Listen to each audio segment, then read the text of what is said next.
Welcome to Global News on Signature TV. I am Barikumo Ado. In the headlines, strike by nurses take its toll on Abuja hospitals. Governors pledge to tackle Nigeria's education crisis. And Pakistan says it wins U.S. tariff deal. Trump cites oil reserves packed. Details in a moment.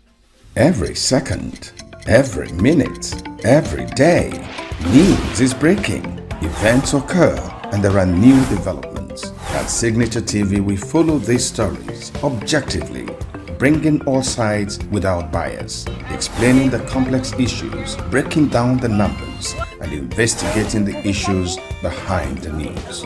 Anywhere and everywhere, near or far, wherever the news is, we will be there. Signature TV. News in your pocket. Critical health services are being severely affected by the ongoing nationwide strike by the National Association of Nigerian Nurses and Midwives. Remaining medical staff who are left to fill the gap created by the striking nurses are already being stretched, resulting in certain operations being grounded. Correspondent Chimeze Zendima, who visited some hospitals in the highbrow Maitama district and the sprawling suburb of Mpape, tells us more.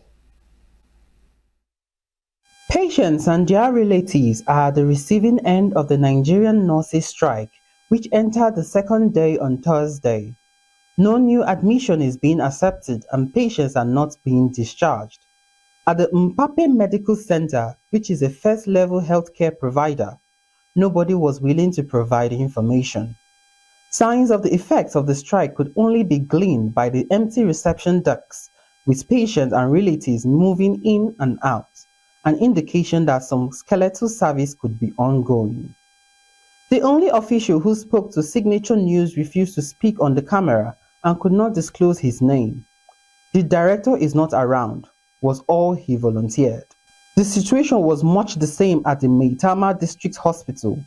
A senior administrator who chose to remain anonymous confirmed that although the hospital's nursing unit is observing the strike, other units continue to function. He said that the burden has shifted to doctors and allied health professionals who now work extra hours to fill in critical gaps. At the surgical and theater units, where nurses play essential roles in patient preparation for surgery, such operations are having to be rescheduled. Only emergency situations are being attended to, with doctors having to undertake the whole procedure. While emergency admissions are still being accepted, there are no new regular admissions or discharge. Patients whose bed space payment lapses during the strike will not be charged extra, as services remain limited. Other departments such as radiography, pharmacy, and pediatrics are still running at full capacity. But doctors now report for duty as early as 7 a.m. and close as late as 8 p.m., significantly longer than their normal shift hours. The Maitama Hospital source expressed hope that the government will respond to the nurses' demands within days to pave the way for a resolution. However, until then, the ripple effects of the nurses' industrial action continue to mount across Nigeria's healthcare facilities. From overstretched staff to delayed surgeries, the nurses' strike has cast a shadow on patient care in public hospitals. As talks continue behind closed doors, patients and health workers alike are left hoping for swift government intervention. In Abuja, I am Chimize Zadima for Signature TV. Former Kogi West Senator Dino Melaye has officially resigned from the People's Democratic Party (PDP). His resignation was contained in a letter dated July 30 and addressed to the PDP chairman of Ward 1 in Ayetoro Bede Ijumu, local government area of Kogi State. Melaye anchored his resignation on PDP's failure to rescue Nigeria from what he described as the prevailing political cankerworms. A close ally of former Vice President Atiku Abubakar is a key member of the African Democratic Congress (ADC). Melaye becomes the latest chieftain to resign from the PDP for an formation of a opposition coalition. The Bauchi state government in Nigeria's northeast state is inviting investors and businesses to the southeast to explore the investment potential in the state. At an investment summit in Enugu, the Bauchi State Governor Bala Mohammed enjoined Southeasterners to come to the state and enjoy what it has in stock. Correspondent Raymond Ken Mbata was at the summit. The Bauchi state government is desirous of boosting the economy of the state by growing the gross domestic product of the state. The state believes that it can best do this by reaching out to other geopolitical zones of the country and beyond. It is this desire that brought about the Bauchi Investment Summit in Enugu. Governor of the state, Bala Mohammed, represented by the Secretary to Bauchi State Government, Honorable Aminu Hamayo, encouraged private sector participation in the state. He also said that only through judicious use of human and natural resources that sustainable wealth can be created. And let me also add that the government has done a lot to provide, not just the framework but the environment, for investments to thrive. We're giving our words to stand up as a government to protect investments that are coming and to guarantee the safety of lives and property that are coming into Bauchi. So, in a nutshell, this is why we are here. And I would also say that we are very, very happy with the kind of turnout that we have gotten here in the Southeast. Chairman of the occasion and former Minister of Power, Professor Chinedu Nebo, commended the Bauchi state government for showcasing the potentials of the state to the outside world. Nebo, who was also a vice-chancellor of the University of Nigeria and the Federal University, Oye-Ekiti, encouraged the Southeast to take advantage of the investment opportunities in Bauchi state. I think it is something that ought to be done and is being done to have such a roadshow for the Southeast. It just goes to point to mind the belief in my friend, Governor of Bauchi State, beloved Senator Bala Mohammed, that he's a go-getter, a man of vision, and a visionary. He realizes that if you want trade and commerce to bloom, go to the Southeast. If you want people to promote trade and commerce, get the Southeasterners to do it. When that summit comes in October, I believe it will be very successful. The governor doesn't do anything that will not be successful. I know him very well. And he has an array of brilliant lieutenants who are working with him here, beginning from the SLTV commissioners, advisors, assistants, and all that. But here gathered among us too are some of the titans of industry, commerce, and agriculture in the Southeast. I believe that whatever message they get from here, they will easily disseminate to the various bodies that they represent. Participants at the event spoke on the potential benefits of the summit and the possible collaborations with the Southeast. It's more like an eye-opening event to tell us that the Bauchi state government actually involved in things like this, and it's a sign that they want us, we the Southeasterners, to invest in their state, and they are actually open and they're willing to accommodate us and support us along the way. Yeah, so that's my take on this summit.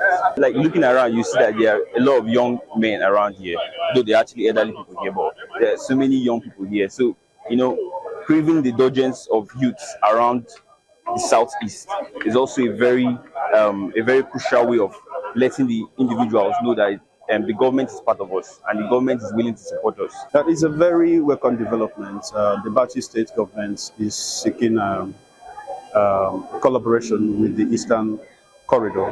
We are looking at opening up the corridor, the region, as economic hub. So they are seeking collaboration, they're seeking partnership. They're also seeking for investors. And the Eastern region is filled with entrepreneurs, business models, people who have invested in various parts of the world. So everybody knows that an average Igbo man is very hardworking. So anywhere he finds him or herself, he puts something very tangible there. So, and I can say that it's a very good move from the Bauchi state to seek collaboration from the Eastern business business owners and the manufacturers. We're here basically to have a partnership that will accord us mutual benefit.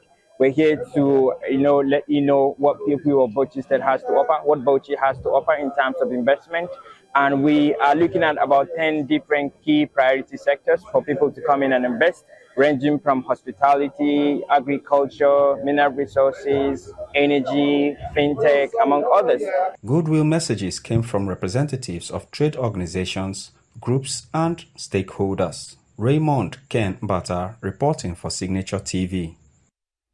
The management of the Nigerian Shippers Council is calling for collective efforts between the federal and state governments as well as the private investors in developing the dry port at Isialangwa, in Isialangwa local government area of Abia State.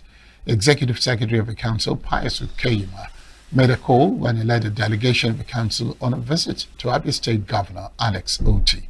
Ukeyima pushed for a faster and more effective delivery of the project, which he said would directly impact the economy of Abia State, the southeastern region, and indeed the nation as a whole.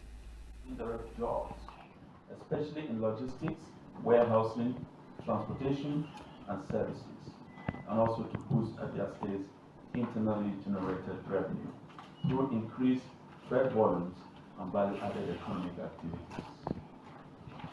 Your Excellency, it is important to situate this project within the wider context of the African Continental Free Trade Area, a transformative agreement that offers enormous income potential for Nigeria and sub-national economies like Abia State.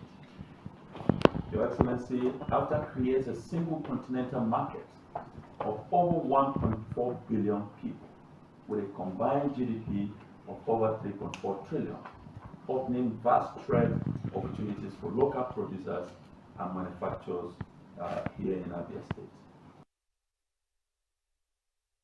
Oti assured of the commitment of the state government towards the actualization of the project.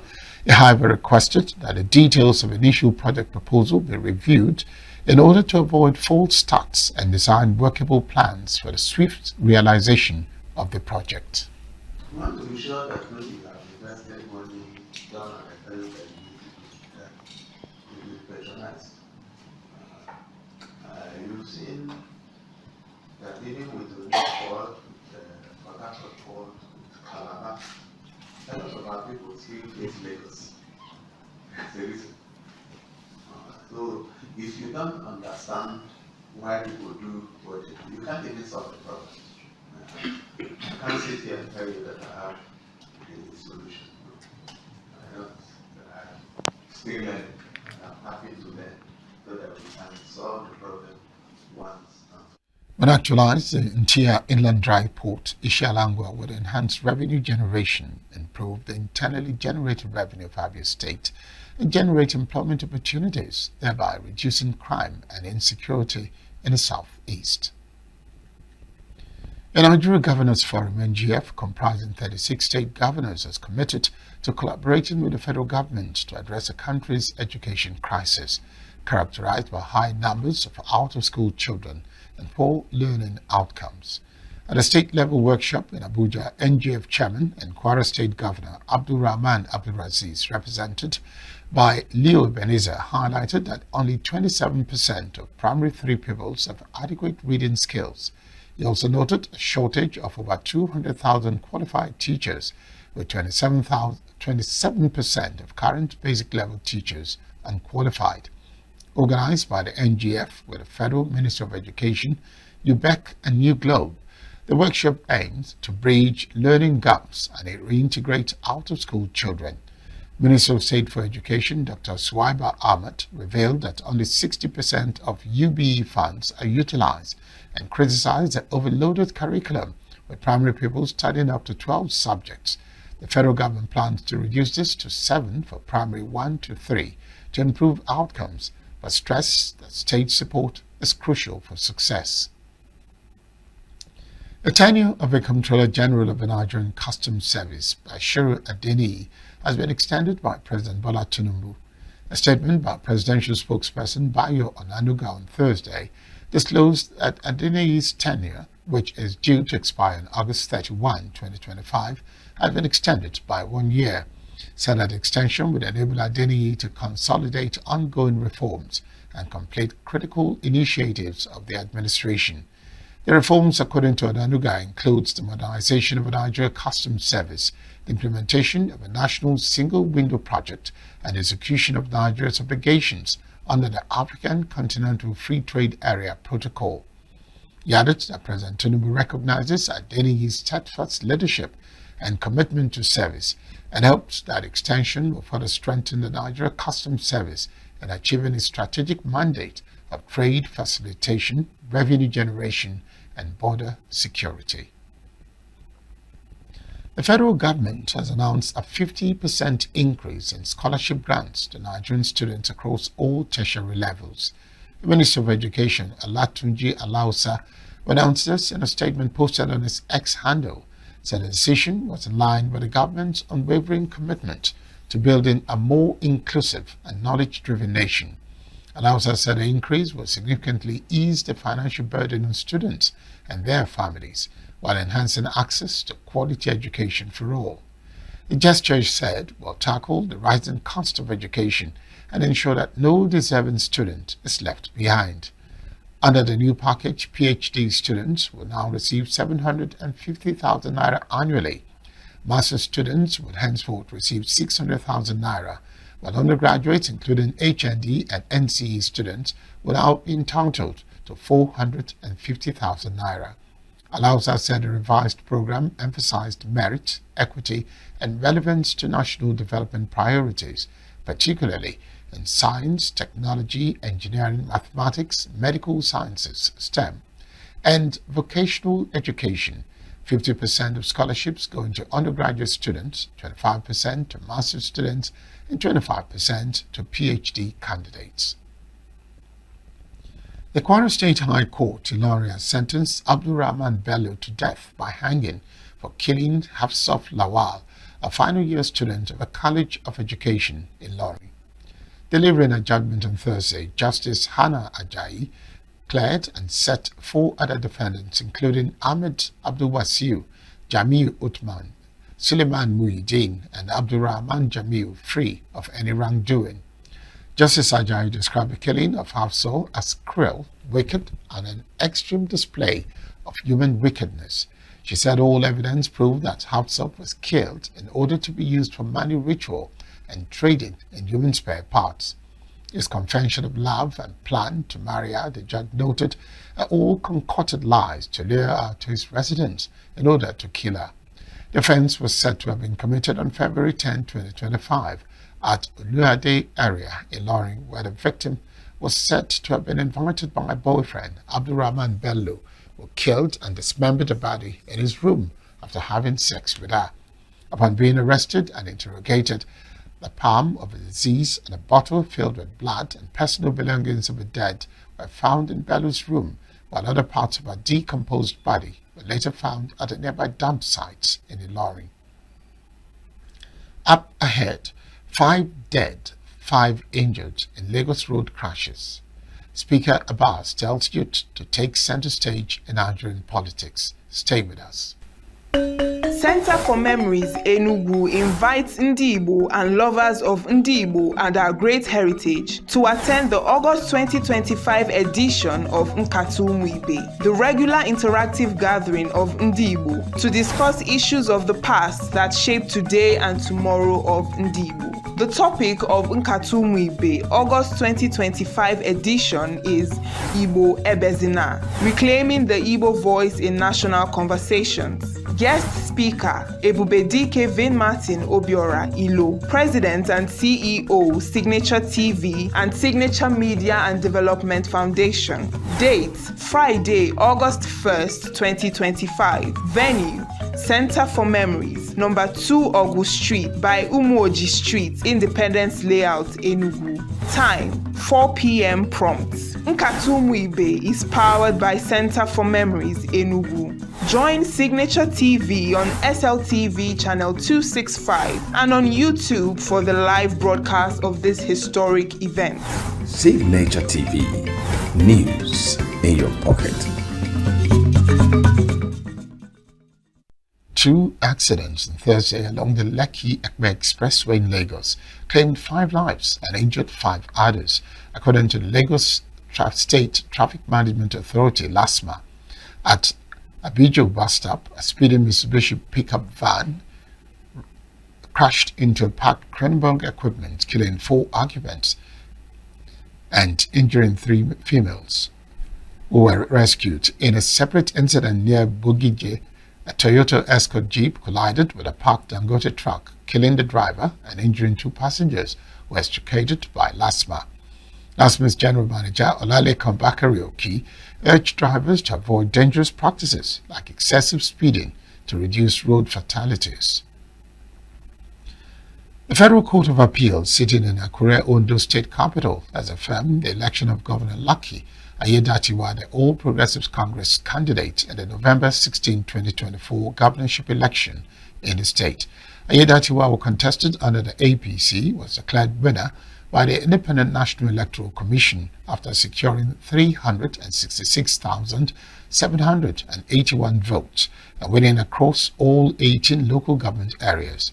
He defeated his closest rival, Abuola Ajayi of the People's Democratic Party. The Ondo State Governorship Election Petition Tribunal on June 4, 2025, dismissed multiple petitions challenging its election, including one filed by Ajayi who alleged widespread irregularities. Tribunal chaired by Justice Benson Ogudu also struck out similar petitions from the Social Democratic Party, Africa Democratic Congress, Allied People's Movement, and African Alliance, affirming Aiyedatiwa's mandate. The Supreme Court, on March 11, 2025, dismissed a separate appeal filed by Ajayi challenging Aiyedatiwa's candidacy when the Apex Court ruled that the case was filed out of time. The Minister of Information and National Orientation, Mohammed Idris, says the federal government is ever committed to developing policy frameworks that would foster media innovation, safeguard press freedom, and enable both existing and emerging entities and platforms to thrive as self-sustaining organizations. Idris, who spoke at a media sustainability conference in Abuja, said the federal government has prioritized national reorientation, strengthened public communication systems, and independent journalism as pillars of democracy. Signature TV correspondent Nasiru Usman has the report. It was a 2-day media sustainability conference that brought together veteran media personalities, publishers, editors, and reporters across print, broadcast, and multimedia to discuss the way forward for media sustainability in Nigeria. The Minister of Information and National Orientation, Mohammed Idris, who was represented by the Executive Secretary, Nigerian Press Council, Dr. Dili Ezuga, noted that President Bola Tinubu has remained steadfast in delivering reforms that enhance transparency, drive economic recovery, and secure the nation's democratic space while nurturing an environment where innovation in the media can flourish without fear or favor. We acknowledge that independent journalism remains a pillar of democracy. That is why we are committed to creating policy frameworks that encourage media innovation, protect press freedom, and support the transition of legacy and emerging platforms into viable, self-sustaining entities. Our collaboration with stakeholders, locally and internationally, reflects our belief that the sustainability of Nigeria's media must be co-owned and co-driven. The chairman Daily Trust Foundation, Malam Bilia Bala, advocated for collaboration between the media and more funding organizations. He called for the application of new revenue model for media businesses to thrive. Things are changing so rapidly that we are faced with new challenges every day. How do we survive as a media? And how do we continue our work which supports democracy? So basically, I thought that we can learn from others and also contribute our own ideas about how the media can survive as a business first before it can even do its own editorial work. I mean, that's what is coming out of the conference, and that accords with my thinking and experience of the media. Defining your audience and trying to serve that audience. Secondly, finding a way to make money from that audience. Easier said than done, but that's what it takes. In his address, Director of the Nigerian Office of the MacArthur Foundation, Dr. Kole Shetima, emphasized the urgent need for sustainable media and national accountability. He underscored the inseparable link between editorial independence and financial viability, describing them as essential foundations of a vibrant democracy. I am hoping that this project will have sown the seeds of sustainability of our media organization in the country. I hope that these ideas will be used by many of you and use it also to collaborate, but also to see how we can actually continue this conversation around the sustainability of the media itself. Media, in my view, is a long-haul investment in public service, in the future of our country, in our democracy, in our own accountability landscape, and therefore sustaining the media, I think, is critical and very important.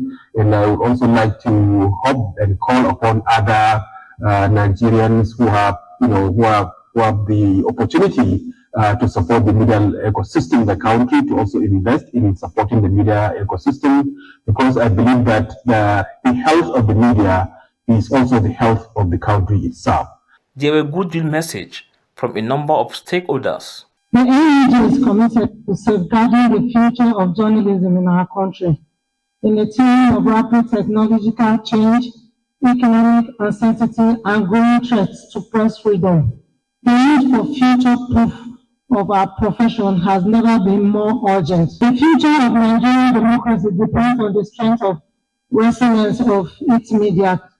Together, let's chart a path that ensures journalism not only survives, but thrives. There are three main kinds of revenue that a media company can rely on these days. One is audience revenue, and I think that is the best kind you can get. So if you're relying on your audience, and if you're producing content that's meaningful enough for somebody to be willing to pay for it, that means, one, you're serving your audience, and two, it gives you a very strong financial foundation to build on. The Nigerian Guild of Editors has long advocated for support for the media, including tax rebates, import duty waivers, and treating media products as educational materials.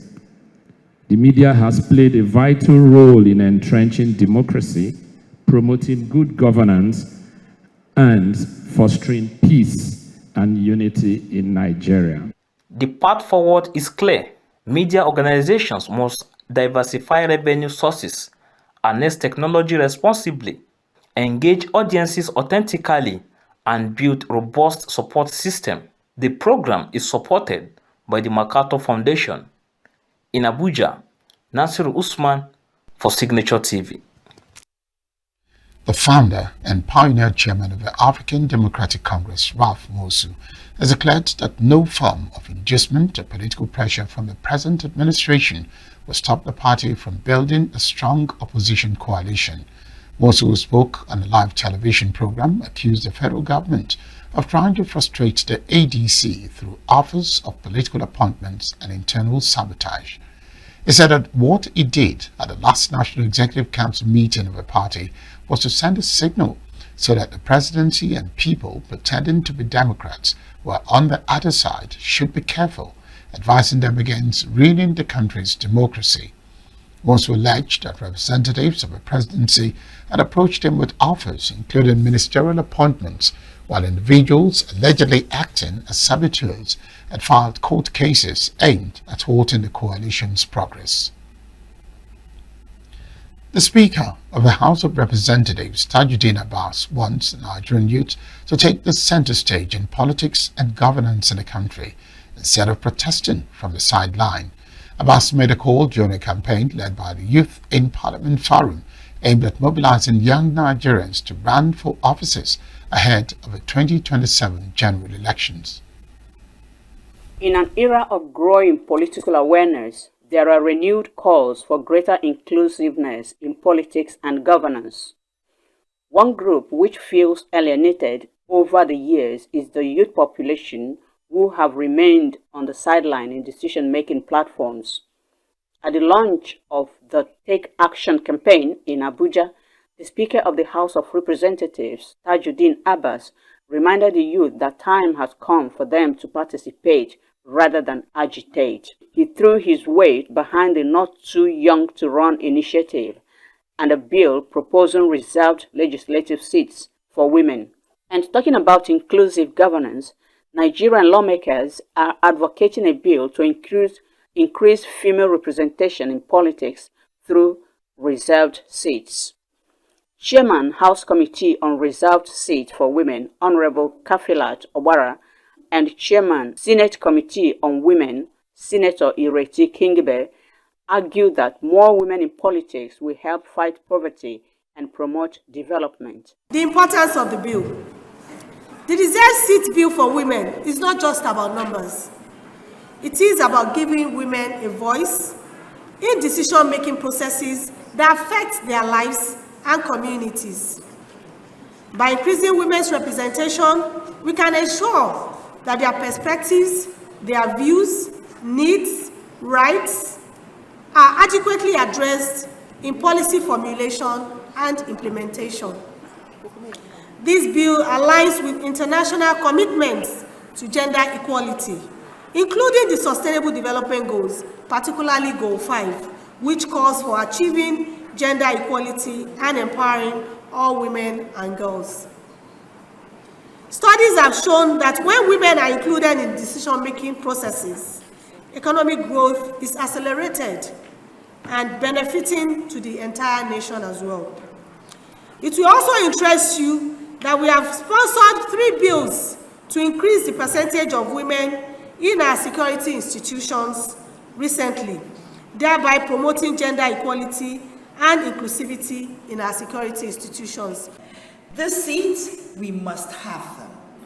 So I advocate and call on all the women of this country to please go out, speak to the men, speak to everybody you can speak to get their support for these 74 reserved seats.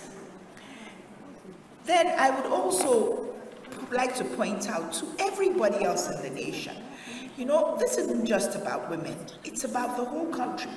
It's about the development of the country. It is shown everywhere that where there are more female representation, the countries are better developed economically. And we know that as the giant of Africa, we need to get ahead of everybody. I would also like to call, as my sister said, on all the governors, because we need their support in the state houses of assembly. This seat is about Nigeria. The United Nations Development Programme and other advocates are also rallying support for the bill. I want Nigerian women to know the movement, this movement we have for the advancement of women must continue. Honorable Kafilat, we need more of you in Parliament. I pray that the women that come to represent these 6 seats by God's grace, the special seats for women by God's grace will come and it will be a reality. But the women we choose must be a voice. They must be voices for many other women.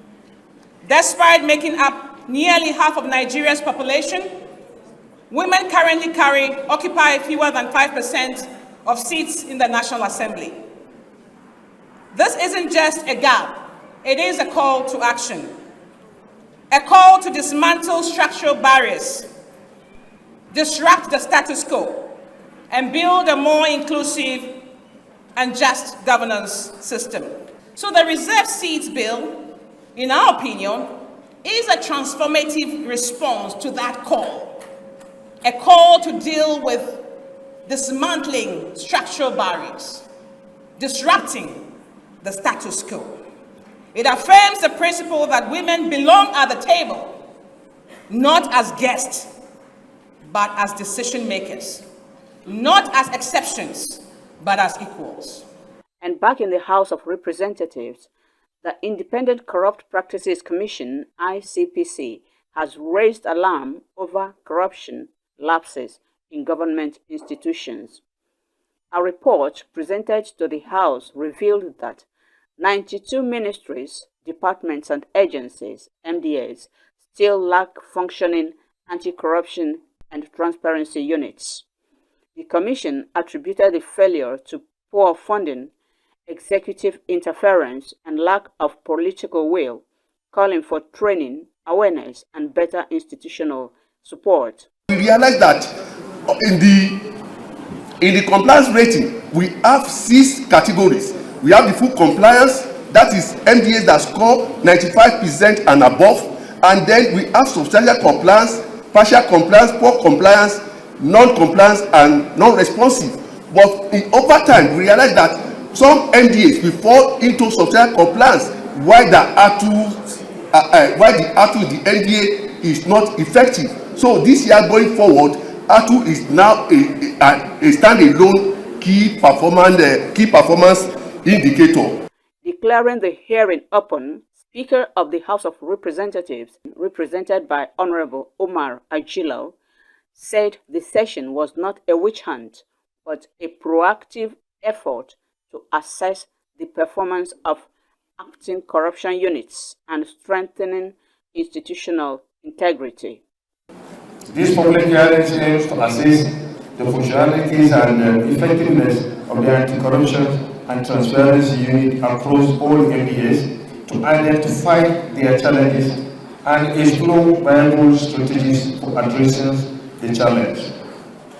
The public hearing is also intended to discuss potential legislative and policy measures that can strengthen this unit and promote transparency, accountability in government operations. Chairman of House Committee on Anti-Corruption, Honorable Kayode Akiolu, stressed that the hearing addressed a critical issue central to Nigeria's democratic development. Stakeholders recommended that anti-corruption units should be institutionalized into the MDAs and made to report directly to permanent secretaries.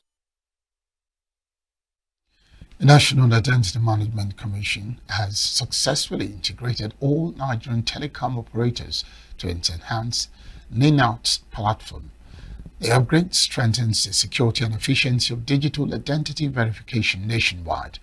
The NINOUT platform enables seamless, secure verification, giving Nigerians better control over their data. Telecom operators can now offer uninterrupted NIN verification for services like SIM registration, swaps, migration, and welcome back procedures. And next is business news.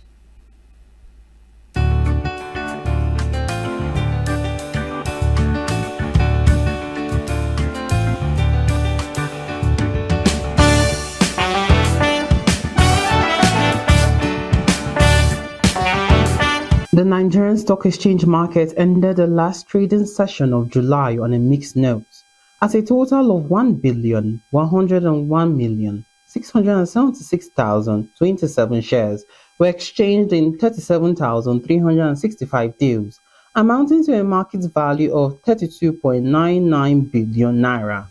When compared to Wednesday's session, this reflects a 24% increase in volume, a slight 2% decline in turnover, and a 3% uptick in deal count, showing sustained trading momentum despite muted profit taking. The market capitalization stood higher at 88.4 trillion naira, maintaining the uptrend in valuation. Of the 127 equities that traded, the market breadth tilted negative, with 28 gainers and 54 losers, suggesting some level of sell-off after several sessions of gains. UAC of Nigeria led the gainers chart with a 10% surge, closing at 80 naira 30 kobo per share from an opening price of 73 naira. Wema Bank followed with a 10% gain, ending at 22 naira, while Guinness Nigeria appreciated by 9.96%, closing at 117 naira 5 kobo, and Skyway Aviation Handling Company climbed 9.95% to close at 90 naira 5 kobo. On the losing side, the Initiates PLC recorded the steepest drop with a 10% decline, falling from 15 naira to 13 naira 50 kobo per share, followed by AXA Mansard Insurance, which also declined by 10%, closing at 11 naira 70 kobo from an opening price of 13 naira per share. Meanwhile, the Nigerian Stock Exchange All-Share Index extended its bullish run on Thursday, climbing by 584.85 points to close at 139,863.52. This performance reflects a one-week gain of 5%, a four-week advance of 16.22%, and a solid year-to-date return of 35.89%. Reinforcing investor confidence and the Nigerian equities market's position as one of the best performing in the region. This is Business News in Global News. I am Chimizi Zadima.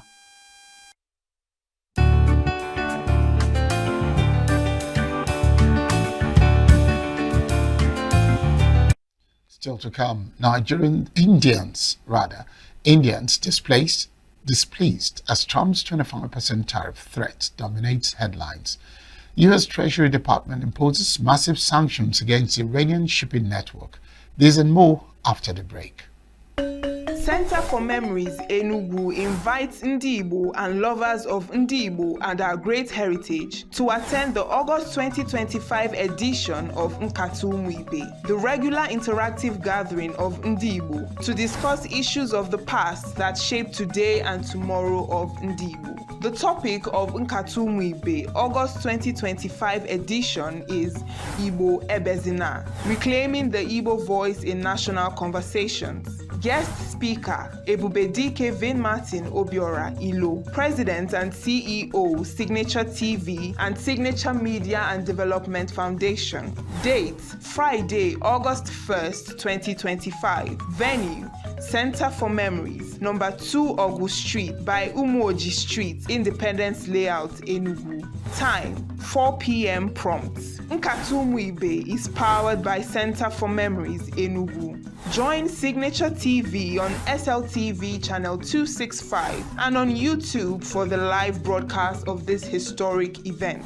Signature TV, news in your pocket. Residents of India's financial hub of Mumbai on Thursday voiced their concerns over U.S. President Donald Trump's threat to impose a 25% tariff on Indian exports and an unspecified penalty. One resident said a possible tariff would drastically impact businesses, with another adding that any long-term impacts will be detrimental to the U.S. more than anyone else.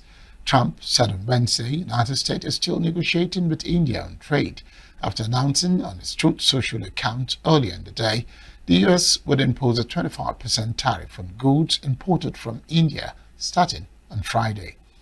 Trump added that the proposed but unspecified penalty was a response to India buying Russian arms and oil and what it described as trade challenges with the world's most populous country.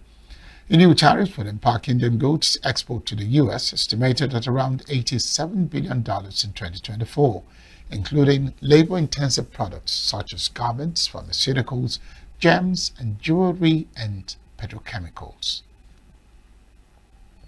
India's opposition leader Rahul Gandhi has also reacted to the U.S. President Donald Trump's threats of a 25% tariff, saying that the Prime Minister Narendra Modi-led government was running the country into the ground. Speaking to reporters outside Parliament, Gandhi, leader of the opposition Congress Party, said the government has destroyed the economic policy. The main issue sitting in front of India today is that the government has destroyed our economic policy, has destroyed our defense policy, has destroyed our foreign policy. Okay?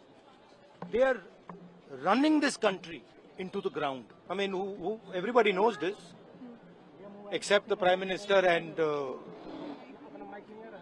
Finance Minister. Everybody knows that the Indian economy is a dead economy. I'm glad that President Trump has stated a fact. The 25% rate will single out India more harshly than other major trading partners and threatens to unravel months of talks undermining one of Washington's strategic partners in the region, viewed as a counterbalance to China. Trump said a tariff on imports from India would start from Friday, in addition to an unspecified penalty for Russian dealings and involvement in the BRICS grouping of nations.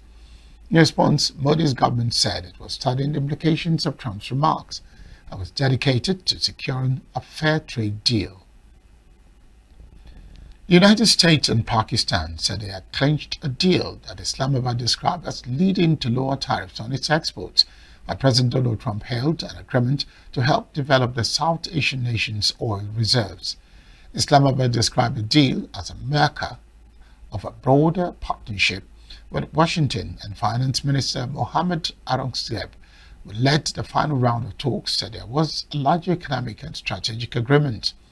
Pakistan had faced a potential tariff of 29%, which was later suspended, as with other nations, to allow trade talks up to an August 1 deadline. Islamabad was aiming at a tariff less than regional trade rivals such as Vietnam, which had a 20% tariff imposed by Trump, and India, which is threatened with a 25% tariff. Islamabad trade surplus with Washington was around $3 billion in 2024, mainly due to textile exports. The United States is Pakistan's biggest market for textiles. Neither side disclosed their agreed tariff rates. Dozens of protesters held a rally near the U.S. Embassy in Seoul on Thursday after the U.S. announced a 15% tariff charge on imports from South Korea, down from a threatened 25%, as part of a deal that eases tensions with the top 10 trading partner and key Asian ally. In negotiations with an early test for South Korean President Lee Jae-myung, who took office in June after a snap election, he said the deal had eliminated uncertainty in the export environment and set U.S. tariffs lower than or at the same level as major competitors. Residents, however, were unconvinced about the deal. U.S. President Donald Trump had said that South Korea would accept American products, including autos and agriculture, into its markets and impose no import duties on them. The U.S. Department of Treasury's Office of Foreign Assets Control announced massive sanctions against some individuals, entities, and vessels allegedly linked to an Iranian oil shipping network.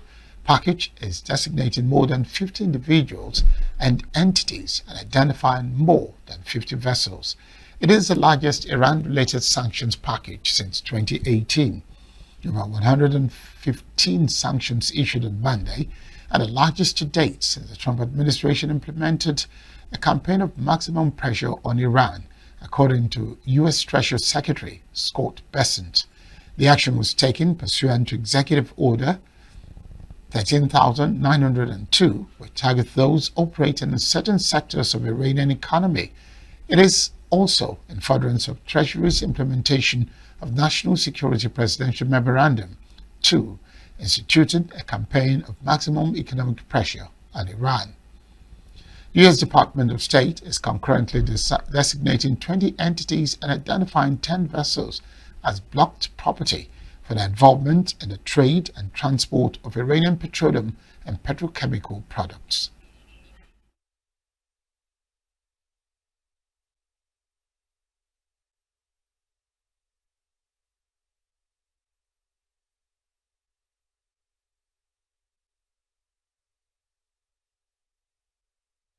The next is Sports Package with Christopher Lely. Victory celebrations have continued in Lagos as the 10-time WAFCON champions, the Super Falcons, paraded their trophy through the streets to the cheers of enthusiastic football fans. The triumphant Super Falcons touched down in Lagos on Wednesday afternoon, still riding high on the wave of national recognition, including a presidential honor and generous cash rewards. Their arrival drew highly crowd-elated fans who lined the streets to celebrate the team's historic WAFCON triumph. The Jubilant Trophy paraded passed through iconic landmarks on Lagos Island, Costain, Echo Bridge, Obalende, Ikoyi Road, and Victoria Island before ending at Echo Hotel.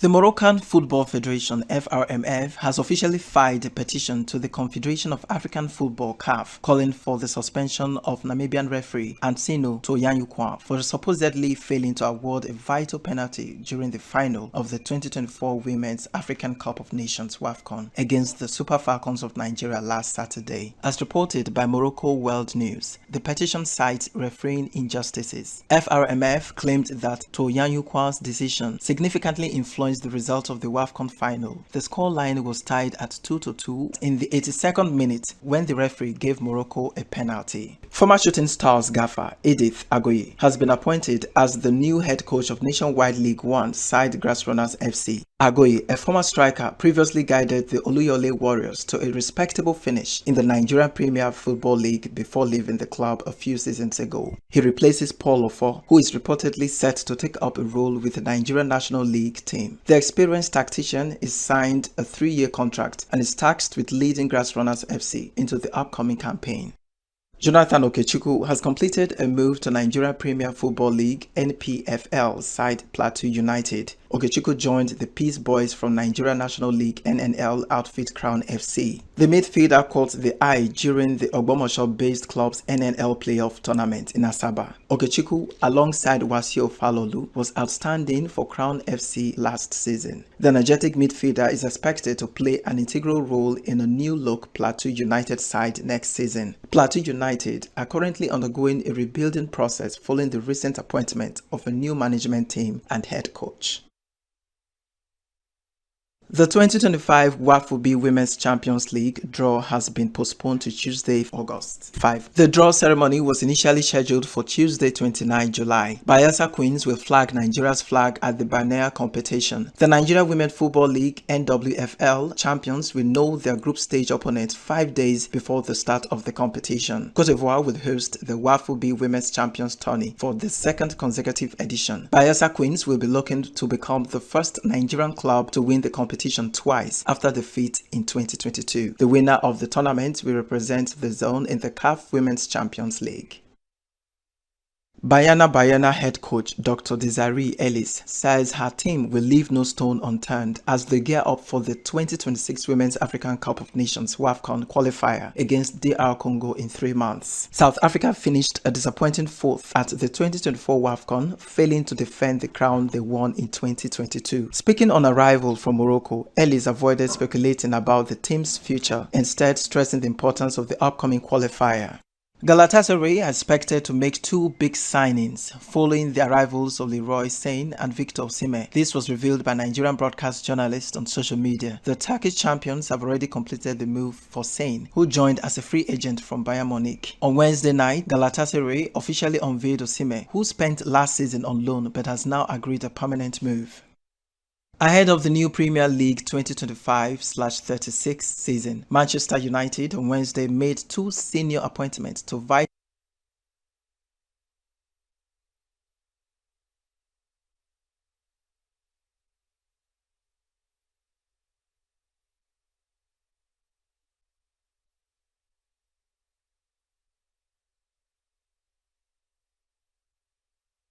areas of the Red Devils leadership. Man United gave Kirsten Fuba and Mike Sansoni new appointments at Old Trafford. The Premier League club appointed Fuba as people director of the club to lead in developing and evolving the club's workforce and people culture, while Sansoni was appointed as director of data after a decade with the Mercedes-AMG Petronas Formula One team. And that ends the sports news on Signature TV. I am Christopher Lele. News this hour. I am Barry Kumo. I don't thank you very much for watching. At the top of the hour, Signature Morning awaits you.